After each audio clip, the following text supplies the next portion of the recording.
Chegou o dia, tô até emocionado. Estamos conseguindo lançar um review no dia do lançamento. Tinha que ser, né? Tinha que ser. Caralho, meu Deus do céu. We Are Not Your Kind. Sexto disco de inéditas do Slipknot. Então, sem mais porra de delongas, vamos para o review. Foi.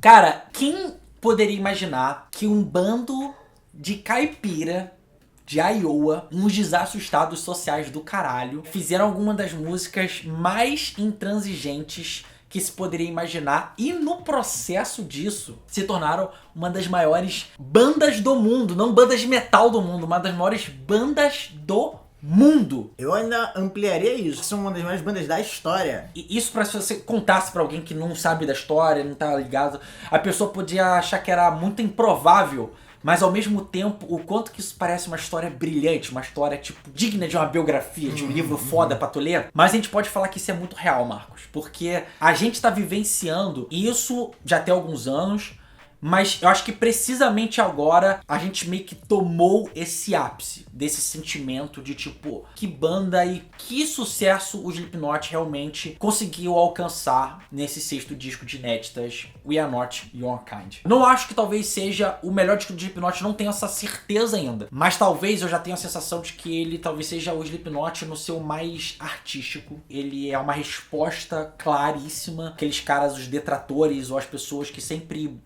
menosprezavam mesmo o Slipknot, sem dúvida. sabe, descartar eles só como eterno adolescentes, Banda de new metal pula-pula. Exatamente isso que eu queria chegar. Mas eu acho que é uma resposta também pra a série de problemas internos, externos, sociais e mentais pelo que a banda vinha passando ao longo dos anos.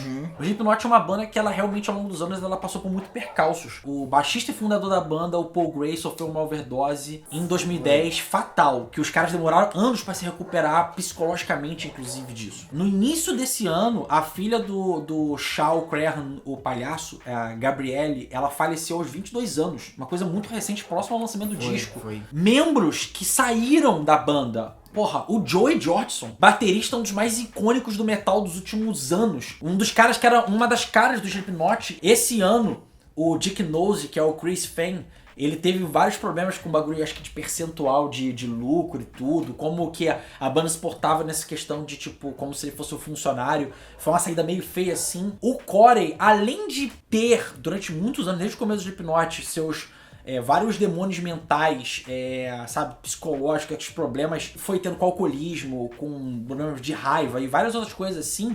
Em 2017, ele ainda passou por um divórcio. Além, possivelmente, que a banda teve ao longo da carreira, mas aqui eles se afirmam mais em detrimento da loucura que tá no mundo hoje em dia. Eu acho que se fosse em outros tempos, a banda talvez não tivesse, acho que o aporte necessário para sustentar todas as perturbações. Sim.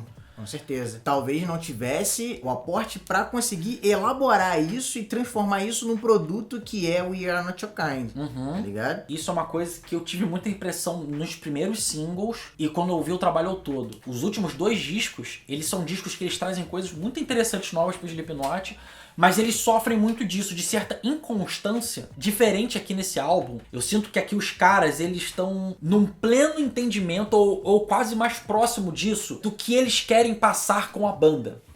Que esse disco, ele reflete essa unidade que eles estão na sonoridade, por isso que esse disco talvez ele seja mais bem encaixado como disco mesmo, mais bem resolvido em vários aspectos, assim, do começo ao final. Ele não parece que tem gordura, ele não parece que tem chasso, ele não parece que ele se perde. Eu acho que aqui tudo, o direcionamento é muito claro. Talvez seja o ponto que o Slipknot não tinha de harmonia de ideias desde os 2 primeiros discos, pelo menos. Sim, não à toa que ouvir esse disco remete a gente a esses 2 primeiros discos. A partir do Three, Subliminal Verses e o All Hope Is Gone, e vou te falar que o All Hope Is Gone é um disco que eu ouvi muito, muito pouco. Era uma época que eu já tava meio que começando a declinar de escutar algumas bandas, inclusive o Slipknot. Esses 2 discos, pra mim, eles têm uma certa, a meu ver, essa inconstância interna, sabe? Sim, por até exemplo, porque todos os problemas que eu citei anteriormente se passaram no período dos discos. Meio que nessa fase. Então, tipo, você vai sentindo essa turbulência E aí o álbum não te prende. Eu começo Exatamente. a sentir um retorno disso a partir do Great Chapter. Só que Mas ainda Great assim Chapter- ele não parece totalmente bem resolvido. E aí, qual é o ponto? Eu acho que não só eles se entendem mais como banda, mas eu acho que eles estão numa posição também que eles sabem tanto enfrentar, mas absorver melhor os problemas. E aí você vê tudo isso refletido aqui nesse disco. E aí a gente tem quase como se fosse uma profunda e uma horripilante investida no que, digamos, seria as entranhas da banda.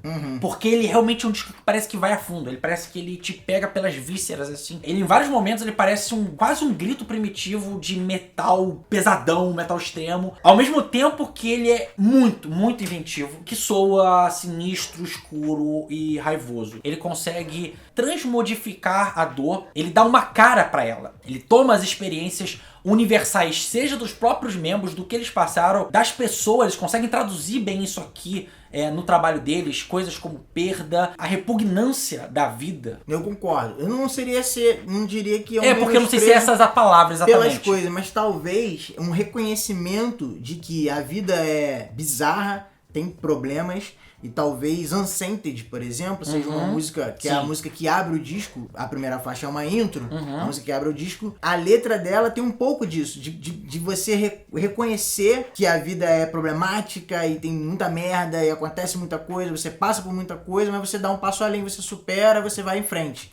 E eu acho que isso é uma ideia que tá presente no disco de fora a fora. Não sei se os caras entendem esse disco como um disco conceitual, mas o disco parece um disco conceitual, porque ele dá essa sensação. Sabe qual ponto? Ele conta essa história. Eu não sei se eles entendem como desconceitual, mas eu vi uma entrevista do Corey falando de que ele acha que cada música aqui nesse disco tem uma alma própria.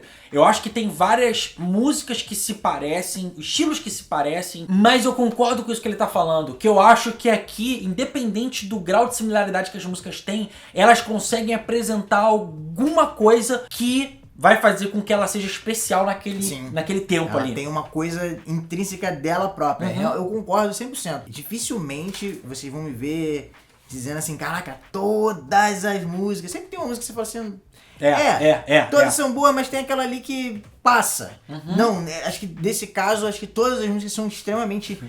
incríveis, todas as músicas poderiam ser singles. Então, sabe o que é engraçado disso aí que você tá falando? Lembra que a gente ficou um pouco antes conversando antes de começar o programa? E a gente ficou tipo, tal música talvez eu tirasse pra não ficar tão grande. Ou tal música ela me parece muito com a outra e não sei se ela seria tão necessária e tal. Essa música aqui eu não sei se ela me diz muita coisa. A gente fala isso, mas aí depois ficou assim, caraca, mas é foda que, tipo, ainda assim um disco é absurdo de foda. A gente só tá te falando como se fosse, tipo, pro bagulho ficar talvez mais incrível. Mas não que a música seja ruim. Pelo contrário, a música é muito boa. E que se fosse em qualquer outro disco de qualquer outra banda... a gente já tá pirando. Tava, exatamente. É isso, o nível que eles alcançam aqui. Eu acho que numa escala menor, mas me parece muito a sessão que a gente teve ouvindo o Igor. Sentir que eles estão num nível de refinamento e de entendimento das coisas que estão falando tão grande que eles conseguem subverter ao mesmo tempo que, essencialmente, eles nunca deixam de ser eles. Inclusive, eles já até...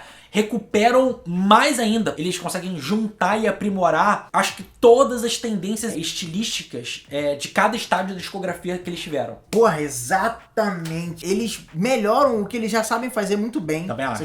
Quem curte Slipknot há muito tempo e tal, vai ouvir, vai reconhecer padrões, você fala, porra, isso aqui é muito tal música, isso aqui é muito tal música, de um disco, de outro disco, mas com alguma coisa nova, com alguma parada ali que você fala assim, porra, caraca, olha só essa ideia que os caras tiveram, acrescenta alguma coisa, e esse acréscimo é a cola, é o que liga tudo, sabe? A Insert Coin, os interlúdios, que inclusive são ótimos interlúdios, sim, e a Spiders, que talvez seja a música mais diferente da discografia do Slipknot e que eu gostaria que eles fizessem mais músicas assim. Sim. E que era outra coisa que a gente estava falando. Spiders e My Pain. São duas músicas. A My Pain talvez mais melancólica e a Spiders mais esquisita, mais disruptiva. Não, Spider é fora totalmente de tudo que a gente ouviu. Eu, pelo menos, tenho essa sensação. Eu também não lembro de ver nada desse jeito assim. Nada, o Slipknot fazer nada desse tipo. É uma parada nova. Ela parece mais coisas de DJs, alternativos do que propriamente uma coisa de um álbum de metal. Mas várias bandas de metal foda do circuito alternativo fazem isso. E se você pega o próprio Notfest ou outras coisas que o Slipknot tá sempre circulando aí, os caras, eles amam metal e música no geral, e eles abraçam tudo quanto é tipo de sonoridade. E aqui, de novo, eles estão muito agressivos.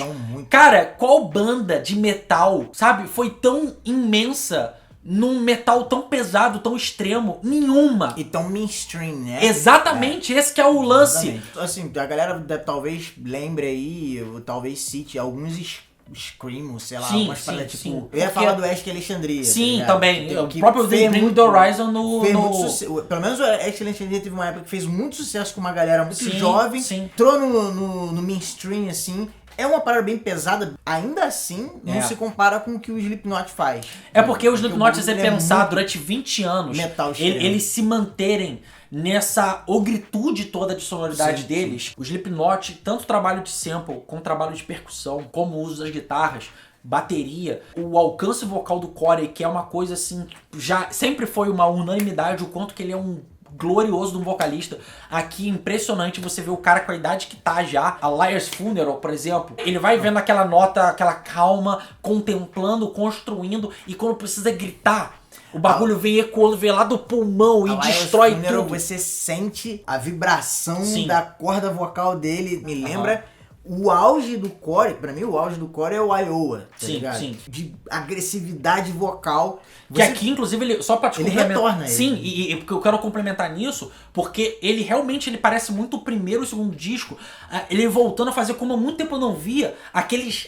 rap rápido, da época de nu metal, quase escaralhado, e a banda fazendo também aquela aceleração sonora quase esquizofrênica, e aí você junta isso com aquela parte do Great Chapter e do All Hope Is Gone, aquele death metal, que ele quase tem uma coisa Doom ali, de quase ficar concentrado e de ser uma coisa claustrofóbica. Muito blast beat. Exatamente, mas o blast beat que ele vai tipo como se fosse tipo sugando as coisas da massa vida. sonora. Sim, exatamente. Eu vou te falar, outra coisa que eu queria destacar, a gente falou do blast beat, é que esse batera, ele faz umas paradas também que estão assim...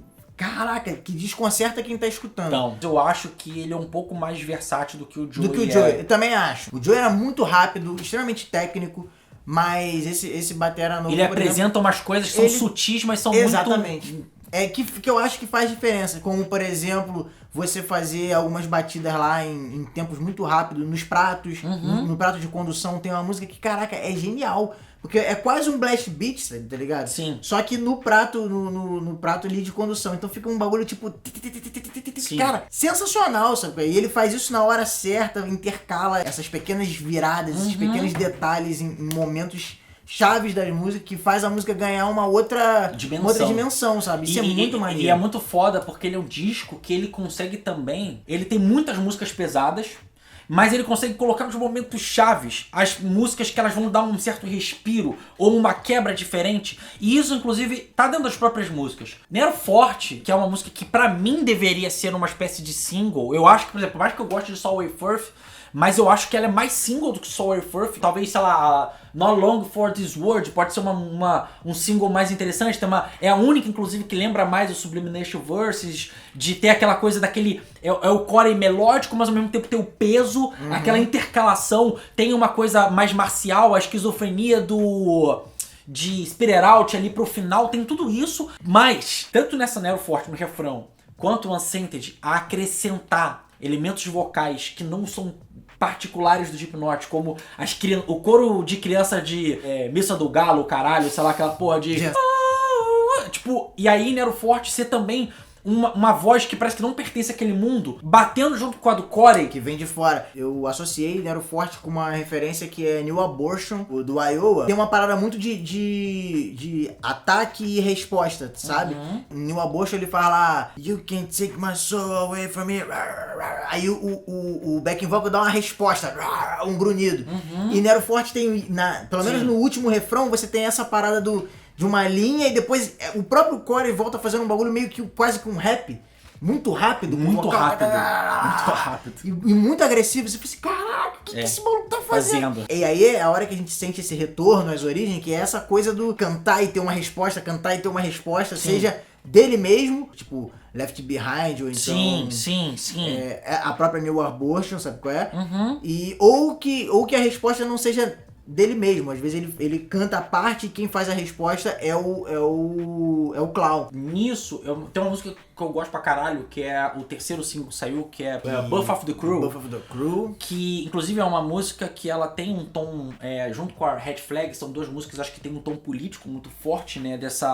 Combater esse globalismo dividido que a América do Trump prega tanto, sacou? E é interessante porque o próprio estado que eles são um estado tipicamente sulista, né? Então, e eles sempre foram essa coisa de ser os outsiders, de se identificarem justamente contra a massa e contra os opressores. Uhum. Essa música, ela tem uma coisa meio de filme de terror, parece uma mistura de, sei lá, de Halloween clássico, quadrilha de sádicos, sob domínio do medo, aquela coisa de medo do externo, de inimigos ocultos e o cacete, ao mesmo tempo que um medo da sociedade, de como as coisas estavam andando. E aí, Birth of the Crew tem uma coisa que me lembra muito Tetrad and Torn, do primeiro disco. Ela tem um ritmo meio macabro, aquela coisa fantasmagórica, aquela coisa aterrorizadora deles. E é uma música que parece que ela vai se travando, que não parece que pertence a esse mundo. Dá essa desconectividade, você fica assim, caralho, agoniado. E com aquele peso que, meu irmão, é cada soco no estômago, É porque essa música é mais cadenciada, você sente mais o peso dela. Eu ia falar que você comentou aí sobre o lance de Halloween. Essa foi uma anotação que eu fiz aqui sobre Spiders, sabe? Totalmente, porque eu coloquei que ela parece uma trilha de filme de terror. Sim, John Carpenter. É John Carpenter, Halloween total. Ela me lembra, inclusive a música que vem antes, que é What's Next, ela tem uma característica assim que parece um som de elevador, mas é um som de elevador do capeta. É o elevador do filme 13º Andar, ou então 1408, tá ligado? É isso, e elas se ligam. Então você vê que os caras, eles não estão de bobeira. Não. E aí você pega um disco de 60 minutos de 14 faixas, sendo que a faixa primordial, a faixa embrionária do trabalho, a Outlife, ela é uma faixa bônus da versão japonesa. E ela é a música que dá título, que ela inclusive sonoramente, ela também é uma cerne do que eles viriam apresentar nas músicas. Uma faixa já foda, que não tá dentro. Você não sente falta da faixa que deu origem, né? Tudo. Por quê? Porque já foi traduzido nos singles anteriores. Quando você ouve o disco, toda a mensagem tá clara ali. E aí quando chega, propriamente nessa música, ouvindo a versão estendida, você é como se fosse um easter egg ou aquela cereja no bolo e fala assim, é isso. Fechou. Exatamente. Eu ia perguntar se você tem mais algum destaque, que eu queria falar também de uma música aqui. Fecha aí. O meu destaque é pra música Orphan. Porque, mano, essa música, ela é a estupidez em si. É a representação da estupidez. Eles fazem o que eles sempre fazem. Não é nada diferente do que os Slipknot vem fazendo. Exceto essa coisa das pequenas adições. Pelo menos em alguns momentos, da lapsus. Essa música ela tem um riff que ele se repete, mas em alguns momentos eles alteram a cadência do riff e ali junto com a bateria. E, cara, eles recuperam o que há de melhor no espírito do que é mais brutal no death metal. Então, assim, é aquele momento que você fala assim, caraca, o Slipknot está soando como Cannibal Corpse, ele está soando como Decapitated, ele está soando como Vader. Caraca! Aí volta a ser aquele Slipknot que a gente conhece, que já é absurdamente brutal. Em cima disso que você está falando, esse disco do Slipknot, ele agrada os fãs que queriam o Slipknot clássico. Agrada os fãs dos últimos anos do Slipknot. Agrada fãs que talvez não gostassem tanto de Slipknot, mas gostariam de um som mais purista de metal. Agrada quem talvez não escute metal e gostaria de ouvir alguma coisa nova e alguma coisa diferente. Eu não posso dar outra nota sem ser 9,5 pra esse Slipknot aqui. Nossa. Eu também vou dar um 9,5 pra esse disco. Se cada ano que passava o Slipknot as pessoas ficavam mais ávidas e mais tipo, cara, o Slipknot é foda, o Slipknot é foda. Só faltava eles entregarem o trabalho que a gente pudesse falar assim, puta, é isso. E We Are Not Your Kind, nossa, eu não sei nem mais o que falar. Então foi isso, esse foi outro reviewzinho. Se você gostou desse vídeo, não se esqueça de se inscrever, de curtir o canal, botar a sininha pra saber quando tem vídeo novo, compartilhar com os amiguinhos. Então foi isso, esse foi outro videozinho, aquele beijo, aquele abraço. Tchau. Meu Deus do céu, vivo metal.